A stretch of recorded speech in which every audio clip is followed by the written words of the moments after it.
Okay, so for our ingredients, we have 1 avocado, some sliced up vegetables of your choice. I'm using onions and tomatoes, a lemon slice, minced garlic, melted butter, and spices of your choice. I'm using some salt, pepper, and oregano, but you can obviously alter the spices according to your wish and taste bud. We're also using a slice of sourdough bread followed by 1 egg. So I'm using melted butter, but you can also use room temperature butter, and I'm adding in my minced garlic and then just mixing it up so I can apply it on the bread when toasting. Obviously this step is optional, but I like to do it because it gives my bread an extra sense of flavor. I'm also adding some oregano to it, but once again, all of this part is optional. You can just use plain room temperature butter if you want. Okay, so now I'm just slicing up my avocado into half so then I can slice it, and we're basically making a guac, and guys, that looks like such a perfect avocado, except for the middle part there, but whatever. So a hack that I like to use is kind of just peel it like I would peel an orange, because then you're kind of wasting less rather than scraping it out, but you can obviously cut it any way you want. So I'm just cutting it up there, as you can see, and then I'm transferring all of my vegetables into a nice bowl so that it will be easy for me to mash it up. And I'm also squeezing in some lemon juice and then adding in my spices, and then using a fork, I'm just mashing it up really well until I get the creamy consistency that I want. You can also just add these slices straight onto your toast, but me personally, I find it really bland when I don't add any spices, or essentially when I'm not making any guac, so I like to do that step beforehand and then put it on my bread. Okay, so before this step over here, I actually added in our butter mixture with the garlic that we made from earlier and applied it on the bread and toasted it. But I kind of lost that clip, so I don't know where that went. But make sure you do that step or toast your bread before. And then I'm just adding in my guac that we made earlier and applying a nice thin layer on it. And yeah.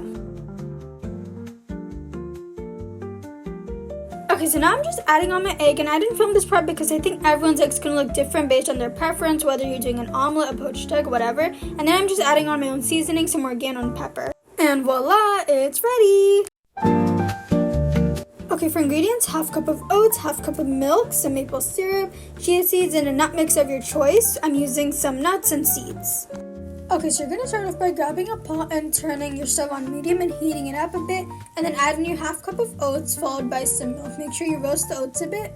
And now I'm just kind of stirring to get the ingredients a bit combined, and then I'm going to let the milk kind of boil with the oats for a bit. So basically, you're just going to let it cook until it actually starts to thicken. Mine's kind of thickened a bit too much, so I'm going ahead with some water. You can also add some milk, but if you like your oats to be really thick, that step is quite optional. Me personally, I like it to be a bit on the neutral side where it's not too runny and it's not too thick. So I'm just adding some water gradually and letting that boil so I can thicken up my oats a bit, while also making sure the consistency isn't too thick. So once my oats come to boil, I'm adding in my chia seeds at this stage, and then I'm giving that a nice stir.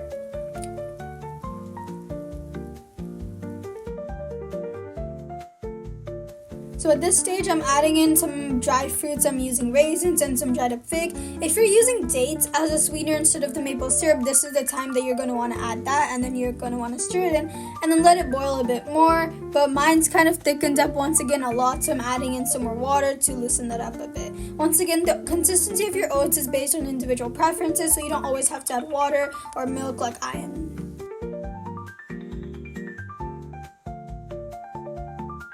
So my oats are done cooking, and now I'm just letting it chill. So once it's cold, I'm adding in 2 tablespoons of maple syrup. You can adjust it based on your sweet tolerance. And then I'm just giving that a nice stir.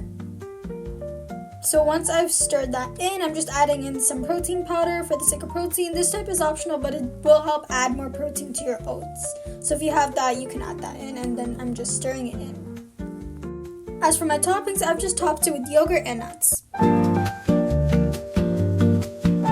For our ingredients, 2 tablespoons of chia seeds, half cup of milk, some cashews, some yogurt of any choice, and then maple syrup, and then lastly some matcha, because of course this is a matcha chia seed pudding. So I blended my cashews with my milk so that this is how our pudding is going to be really creamy. So I like to start with my matcha base first to avoid clumps. I'm adding a teaspoon of the matcha powder, and I'm making it like a liquid base first. I know a lot of people just powder it in, but I find that to be kind of more lumpier, so I went ahead and added that teaspoon. And then you're going to boil some warm to hot water and just pour that in there.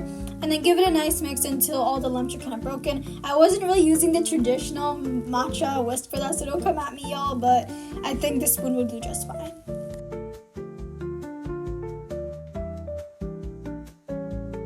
So now I'm adding in my chia seeds followed by the cashew milk that we made earlier. Just pour that in there and get all those cashew chunks in, followed by a tablespoon of yogurt, specifically Greek yogurt, and then 1 tablespoon of maple syrup, but you can add more if you like yours to be more sweet, or less if you like yours to be less sweet. And then I'm just mixing it in until it's well combined. The key to a good chia seed pudding is that you should let it sit for around like a minute or so and let the seeds kind of sink to the bottom, and then you come back and re-stir to avoid your seeds kind of clumping overnight. So that's what I'm doing. I'm just letting it sit for a minute, and then I come back and stir. So it's sat for a minute, and now I'm just kind of re-stirring it again. So your pudding mixture should look something like this. So now I'm adding my lid, and then we're going to let it sit in the fridge overnight. And voila, it's ready. Feel free to add your own toppings. For the ingredients, we're going to be needing some soaked nuts and seeds, which I've done overnight, some soaked dates, and then 1 tablespoon of plain yogurt with milk mix, or add them separately, doesn't really matter. And then we have some protein powder, and then we have a banana. Obviously, you can adjust the quantities based on your own preferences. And now I'm just going to be adding all the ingredients and blending it in until I get a consistency that I like.